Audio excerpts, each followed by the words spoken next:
क्या होता है कि जब हम भगवान के भजन में बैठते हैं, भगवान के सुमिरन में बैठते हैं, भगवान की कथा में बैठते हैं, तो वहां पर शराब भी मिथ्या हो जाता है। तो आज आराम से वहां भजन करने बैठे, 1 दिन किया, 2 दिन किया, 3 दिन, 4 दिन, 5 दिन, 6 दिन, 7 दिन, एकदम इंद्र की नजर पड़ी रहे, ये बाबा तो 2 घड़ी से ज्यादा कहीं बैठना ही नहीं है ना। आज 7-7 दिन हो गए, आसन से हिल भी नहीं रहा, लगता है इसको भी हमारे स्वर्ग की भूख है, ये भी स्वर्ग की चाहना रखता है। कहते हैं महाराज उसी समय गोस्वामी जी ने यहां कह दिया, सूख हाडले भाग सट स्वान निरखी मृगराज छीन लही जन जानी जड़ तिमी सुरपति नहीं लाज। अरे आज तो देवताओं की ऐसी दशा है, क्या होता कभी कभार ये जो कुत्ते होते हैं ना, इन कुत्तों को कोई सूखा हुआ हाडगा मिल जाए, हड्डी, और वो सूखी हुई हड्डी अपने मुंह में लेकर खड़ा रहता हूं, उसी समय इधर से कोई सिंह आता है। जब वो सिंह आता ना तो वो कुत्ता मन में क्या विचार करता है कि कहीं सिंह मेरे इस शिकार को छीन ना ले।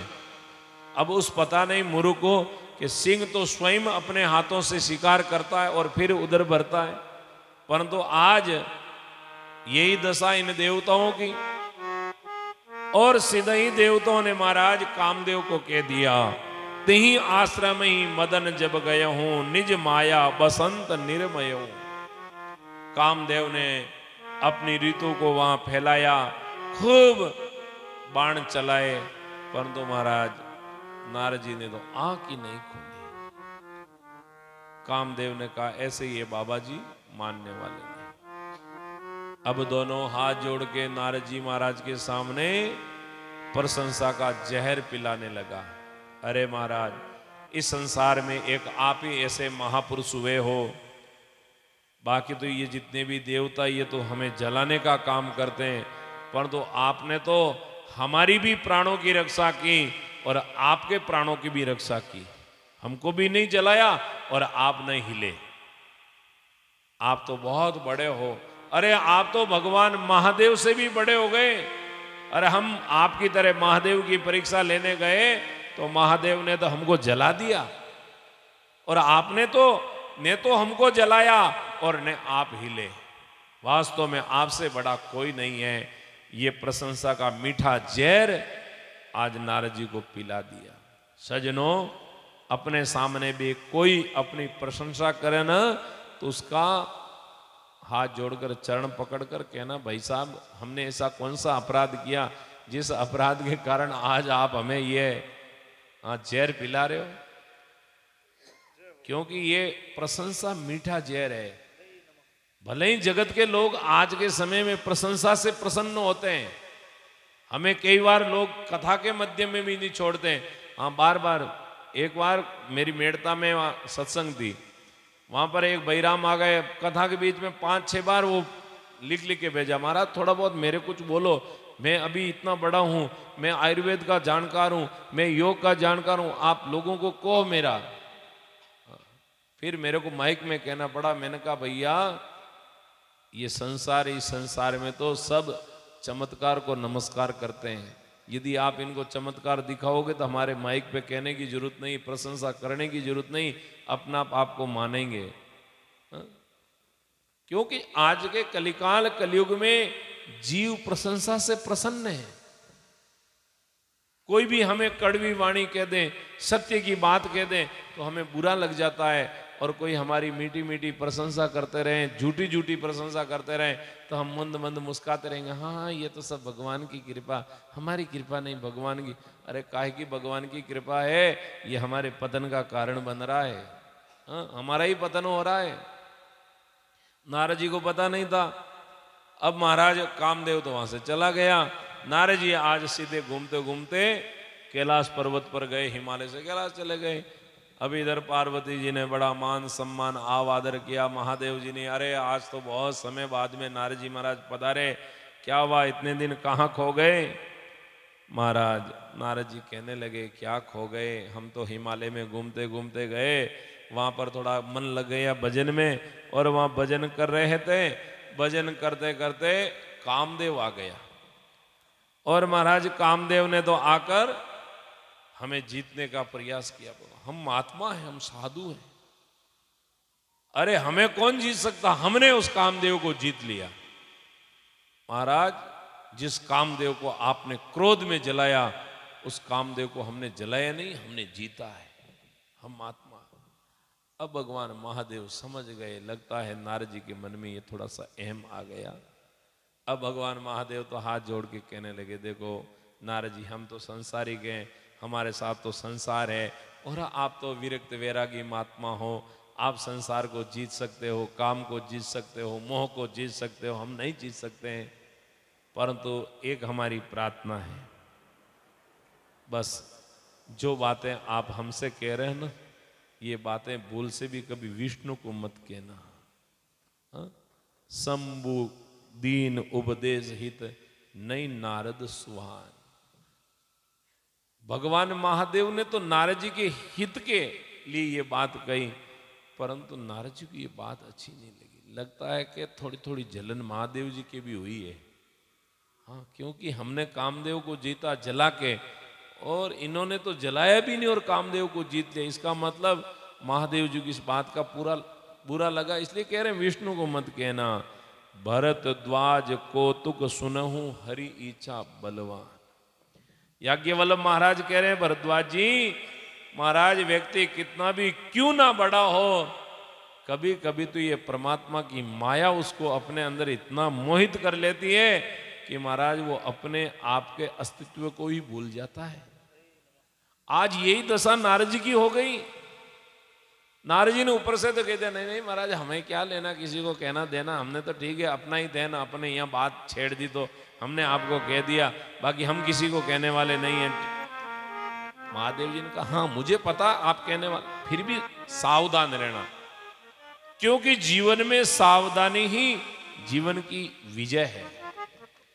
यदि थोड़ी सी सावधानी हटी और दुर्घटना घटी, ये ध्यान रखना। अब वहां से मां सीधे चले और पहुंच गए पिताजी के पास।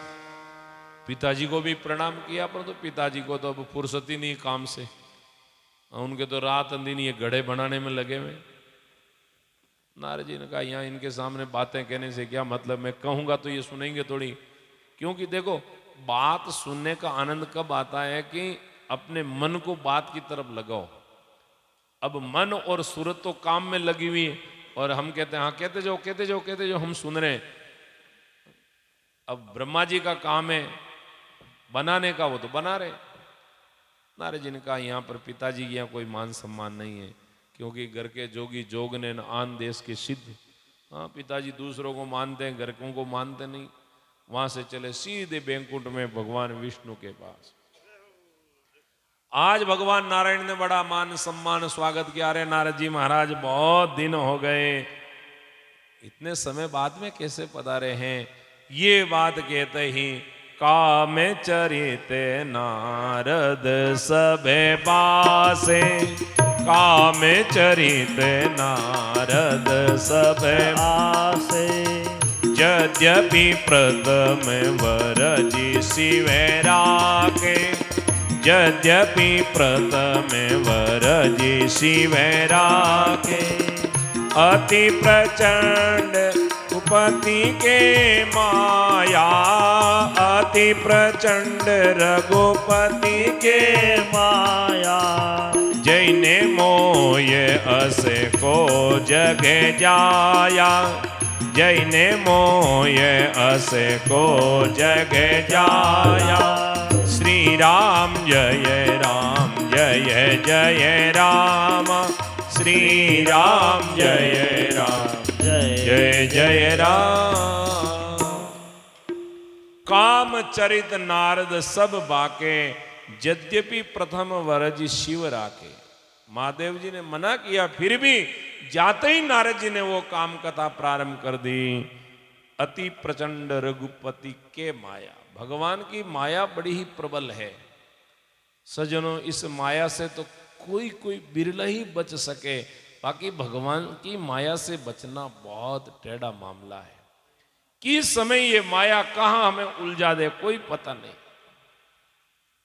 जही ने मोह ये अस को जग जाया, अरे ऐसा जगत में आज तक कोई पैदा ही नहीं हुआ जो भगवान की इस माया से मोहित नहीं हुआ।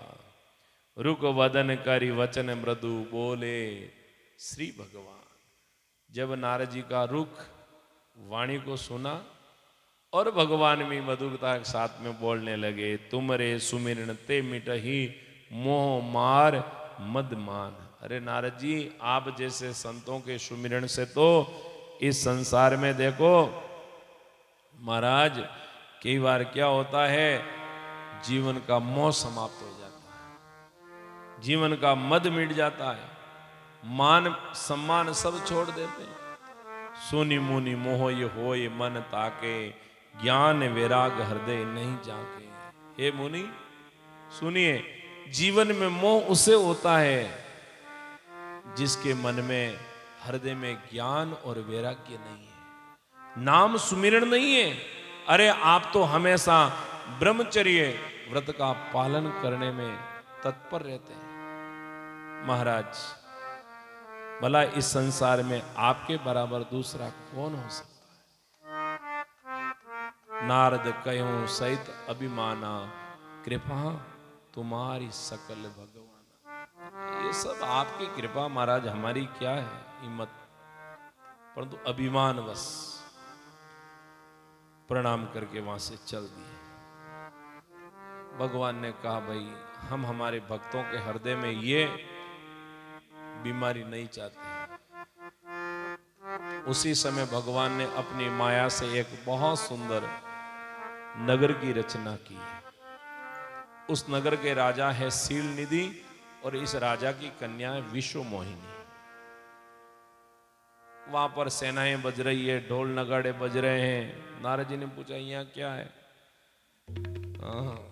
बोले यहाँ तो अभी विवाह का कल परसों 14 तारीख है ना, तो अभी तो विवाह की सीजन है, तो यहाँ शादी विवाह है, शादी विवाह का माहौल है। अच्छा अच्छा, तो शादी विवाह कैसा, स्वयंवर। अच्छा चलो, तो हम भी शादी विवाह में चलो कम से कम मिठाई तो जिम के आएंगे। अब नारद जी महाराज वहां गए, राजा शीलनिधि ने आकर वंदन किया, मान सम्मान किया और थोड़ी देर में अपनी कन्या विश्वमोहिनी को लेकर आए। रामचरितमानस में नारद जी के सामने 2 राजा अपनी कन्या लेके आते हैं। एक तो राजा हिमाचल अपनी कन्या पार्वती लेके आते हैं और पार्वती का भी हाथ बताते हैं, महाराज इसकी हस्तरेखा देख के, भाग्य की रेखा देख के बताओ क्या गुण दोष है। परंतु जब राजा हिमाचल अपनी कन्या को लेकर आए तो कहा पहले बेटे प्रणाम करो। परंतु जब राजा शीलनिधि अपनी बेटी को लेकर आए तो प्रणाम नहीं करवाया, सीधा ही आके हाथ आगे किया, गुरुजी थोड़ा मेरी बेटी का हाथ देखो, इसको जीवन में कैसा वर मिलेगा, क्योंकि मैंने स्वयंवर की रचना तो की है, यहाँ तो अब नाना प्रकार के सब राजा आएंगे, परंतु मेरी बेटी को कैसा वर मिलेगा। अब महाराज वो हाथ देखने लगे, हाथ देखते देखते अब हाथ में लिखा हुआ कुछ अलग था, पर तो भगवान की माया आकर उनकी बुद्धि में बैठ गई। नारद जी को कुछ अंक अलग ही दिखाई दे रहे हैं। नारद जी क्या देख रहे हैं, इस कन्या से जो विवाह करेगा वो कभी मरेगा नहीं, क्योंकि मरने से सब डरते हैं। संसार में ऐसा कोई नहीं है जो मौत से नहीं डरता है। छोटे से लेकर बड़े से लेकर बूढ़े तक मरने का जब कोई नाम ले तो सबको भय डर लगता। तो एक तो मरेगा नहीं, अजर अमर अविनाशी रहेगा, जन्म मरण रहित रहेगा और संसार में सबसे बड़ा बनकर रहेगा, पद प्रतिष्ठित। नारद जी ने कहा रे ये तो आज घर बैठे अवसर है, मौका है, परंतु अभी इस रूप में तो ये कन्या हमारा वर्ण करेगी नहीं। क्यों ना आप अभी अभी भगवान महादेव के, भगवान नारायण के पास चले और भगवान नारायण से प्रार्थना करें, प्रभु कुछ समय के लिए हमें भी ऐसा कुछ रूप प्रदान कर दो। नारद जी आए जैसे फटाक से गए और भगवान से प्रार्थना की। भगवान तो कहते हैं हरि व्यापक सर्वत्र समाना, भगवान सब जगह हैं। ऐसा नहीं वैकुंठ में जाना पड़ा, याद करते ही भगवान प्रकट हुआ। हाँ नारद जी क्या हुआ? नारद जी कहने लगे प्रभु आपको बुरा नहीं लगे तो एक बात कहूं? क्या? आपन रूप देवू प्रभु मोही, आने बात नहीं पावा ओही। मेरी इच्छा है कि आपका रूप मुझे दो और मैं आपसे कुछ नहीं मांगता हूं। देखो मैंने जीवन भर आपकी माला पहरी और हमेशा माला पहनता हूं, आपके नाम का प्रचार करता हूं। बस एक बार मेरी प्रार्थना है, मुझे बस एक बार देखो आप अपना रूप दे दो। जही विधि नाथ हो ये हित मोरा, करहु सो वेग दास में तोरा। हाँ ये नारद जी ने गलत कह दिया। हाँ वहां तक तो ठीक था, रूप मांगा जब तो, परंतु यहां गलत बोल रहे हैं। महाराज जिसमें मेरा हित हो वो काम जल्दी करें। निज माया बल दे की विशाला, ये हंसी बोले दीन दयाला। अपनी ही माया के प्रताप को देखकर भगवान हंसते हुए कहने लगे नारद जी जय विधि होय परम हित। आप तो हित की बात कर रहे हो और मैं परम हित की बात कर रहा हूं। आपका जो परम हित होगा नारद सुनहु तुम्हार, वही काम करूंगा। सोई हम करब न आन कचो, वचन मृषा हमार। हम आपके साथ में गलत नहीं करेंगे, हम झूठ नहीं बोल रहे। क्योंकि कई बार क्या होता है कि रोगी वैद्य के पास में जाता है, यदि वो वैद्य बीमारी के अनुरूप यदि उसको दवाई नहीं दे तो रोगी का क्या होगा? मरेगा। यदि शिष्य अपने कल्याण के लिए गुरु की शरण में जाए और गुरु कल्याण का रास्ता नहीं बताए, नाम नहीं प्रदान करे, साधना सुमिरन में नहीं लगाए, तो शिष्य का क्या होगा? पतन होगा। तो आज अहि विधि हित तुम्हारे मैं ठयो हूं, कहीं अस अंतर रहित प्रभु भयो। मैं भी आपका हित करने वाला हूं और आपके लिए अच्छा करूंगा, ऐसा मन में विचार करके। और भगवान ने आज नारद जी को बंदर का स्वरूप दिया। पर ये बंदर का स्वरूप किसको दिखाई देगा? केवल विष्णु मोहिनी और भगवान महादेव के दो गण। जिस दिन से नारद जी कैलाश से निकले तो महादेव जी इन दोनों गणों को का ध्यान रखो, इन तो वो श्रृंगी भृंगी दोनों गण आए हुए, उनको पता है। बाकी सबको नारद जी संत रूप में ही दिखाई दे रहे। अब नारद जी फटाक से गए, विश्व मोहिनी का वहां स्वयंवर में आए हुए राजाओं की लाइन में बैठ गए। विश्व मोहिनी वहां पर आई, सबसे पहले वानर के रूप में नारद जी को देखा न, मन में बड़ा क्रोध आया। देखो देखो आज तो ये बंदर भी अपने जीवन में मुझे प्राप्त करने के लिए आए, परंतु अभी तो इनको कुछ नहीं कहेंगे।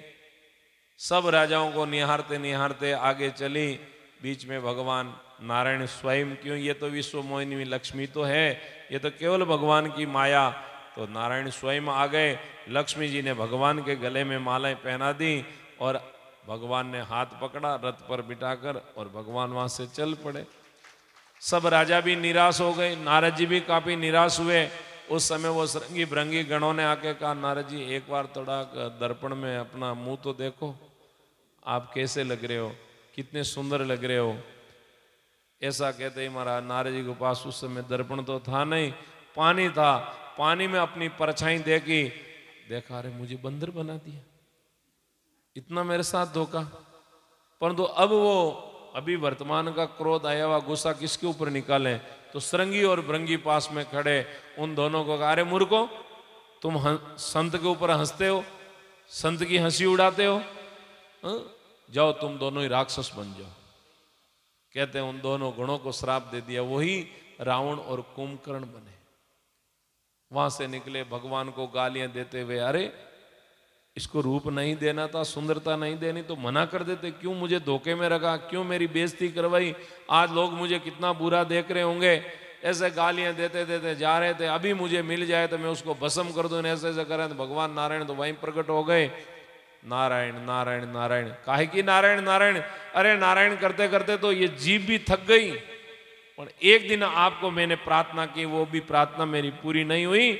मैं आपको श्राप देता हूं, जैसा आज स्त्री के वियोग में मैं रो रहा हूं, एक दिन आपको भी रोना पड़ेगा, ये मेरा श्राप है। भगवान ने नारद का श्राप शिरोधार्य किया और माया को हटाया। न तो वहां विश्व मोहिनी है, न कोई नगर है, केवल भगवान और नारद दो ही खड़े हैं। नारद जी ने भगवान के चरण पकड़े और कहने लगे, प्रभु मैंने ये क्या कह दिया? अरे अनावश्यक क्रोध में मैंने आपको गालियां दी है। प्रभु ये मेरा दिया हुआ श्राप मिट जाए। भगवान कहने लगे, चिंता मत करो, ये मेरी इच्छा से हुआ। क्योंकि जब कभी भी मैं लीला करने का विचार करता हूं तो किसी न किसी को बीच में माध्यम बनाकर, निमित्त बनाकर मैं लीला करता हूं। आज इस लीला में आप मेरे निमित्त बने। वहां से नारद जी चले गए और यहां से प्रभु नारायण वैकुंठ में चले गए। श्राप शीश दर हर्षिए, प्रभु बहु विनती की। आज भगवान ने नारद का वो श्राप स्वीकार किया, वहां से चले गए। तो महादेव जी कह रहे हैं, पार्वती जी ये आपके गुरु महाराज ने श्राप दिया, ये चौथा भगवान के अवतार लेने का कारण है। और पांचवा कारण है, स्वयंभु मनो अरुसत रूपा। स्वयं मनो अरुसत रूपा, जिनते भेनर दृष्टि अनुपा। जिनते भेनर दृष्टि अनुपा। स्वयं मनु और शत्रुपा, जिनके द्वारा सारी सृष्टि की रचना हुई, ये पूरा जगत बना, इन दोनों ने भगवान को पुत्र रूप में प्राप्त करने के लिए महाराज धेनुवती नदी के किनारे जाकर कठोर साधना की। भगवान नारायण ने आकर इनको वचन दिया और इन्हीं की साधना और प्रतिज्ञा को पूर्ण करने के लिए भगवान ने अवतार लिया। ये भगवान के अवतार लेने का पांचवा कारण है। और उसके बाद में आगे छठा कारण महाराज शिव जी बता रहे हैं, सुन मुनि कथा पुराण पुनीत पुराणी। जोगी रे जा प्रति शंभु बखानी। सुन मुनि कथा पुनीत पुराणी। जोगी रे जा प्रति शंभु बखानी। विश्व विदित एक के कई देशु। सत्य के तोते बसई नरेशु। विश्व विदित एक के कई देशु। सत्य से तोते बसई नरेशु। धर्म धुरंधर नीति निभाना। तेज प्रताप शील बलवाना। दई के भय जुगल सुत मीरा। सब गुण धाम महारण धीरा। श्री राम जय राम जय राम। श्री राम जय राम जय जय राम। विश्व विदित एक केकई देशु, जो आज वर्तमान में अपना कश्मीर है। इसी कश्मीर का पहले नाम था केकई देश। इस केकई देशु के राजा थे सत्यकेतु। कहते हैं महाराज बड़े ही धर्मपारायण राजा थे। भगवान के प्रति, धर्म के प्रति बड़ी निष्ठा रखने वाले। इनके दो पुत्र हुए। बड़ा पुत्र उसका नाम है प्रताप भानु और छोटा पुत्र उसका नाम है अरिमर्दन। समय आने पर राजा ने अपने बड़े बेटे को राजपद दे दिया और छोटे बेटे को युवराज पद दे दिया और स्वयं राजा भगवान का भजन करने के लिए जंगल में चले गए। कहते महाराज इन्हीं के एक मंत्री है जिसका नाम है धर्मरुचि। क्योंकि राजाओं का जो राज है मंत्रियों के आधार पर चलता है और वास्तव में जैसा नाम यथा गुण। धर्म रुचि, धर्म के अंदर बहुत रुचि है, धर्म को मानने वाले, निष्ठावान और अहिंसा जीवन में उनका सबसे पहला गुण है। कभी भी मन कर्म वचन से कभी हिंसा नहीं। परंतु एक बार राजा प्रताप भानु राजा बने तो उनके मन में विचार आया कि मैं शिकार खेलने के लिए जाऊं। आज राजा घोड़े पर सवार हुए और अपने सेनापतियों को, सैनिकों को साथ में लेकर जंगल में शिकार खेलने के लिए गए, परंतु उस जंगल के अंदर भटक गए। सैनिक भी छूट गए, सेनापति भी छूट गए और इतने दूर चले गए कि महाराज उस जंगल में अब कोई दूसरा नगर भी दिखाई नहीं दे। एक पहाड़ी के ऊपर अंधेरा पड़ने पर एक छोटी सी दीपक की ज्योति दिखाई दी। तो राजा उस दीपक की ज्योति को देखते देखते वहां पहुंचे तो वहां पर एक आश्रम बना हुआ और उस आश्रम में एक महात्मा बैठे थे।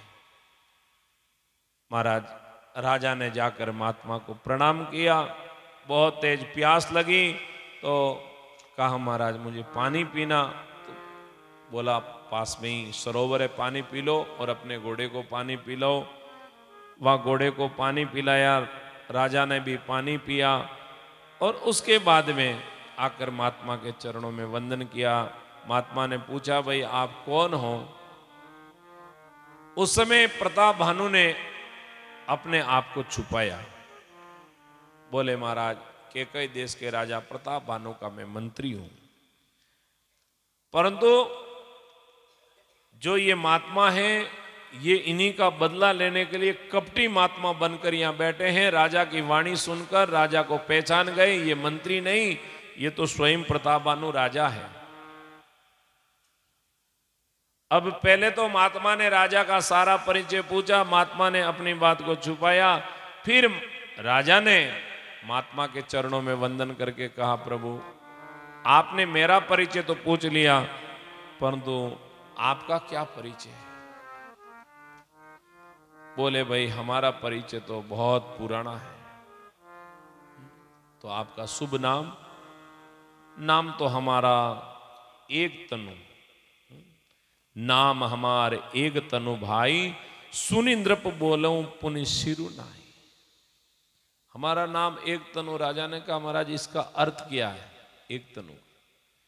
बोले जब से ये सृष्टि संसार में बनी उस समय हमारी उत्पत्ति हुई। आदि सृष्टि उपजी जब ही तब उत्पत्ति बेमोरी, नाम एक तनु हेत तही देन धरी बहोरी।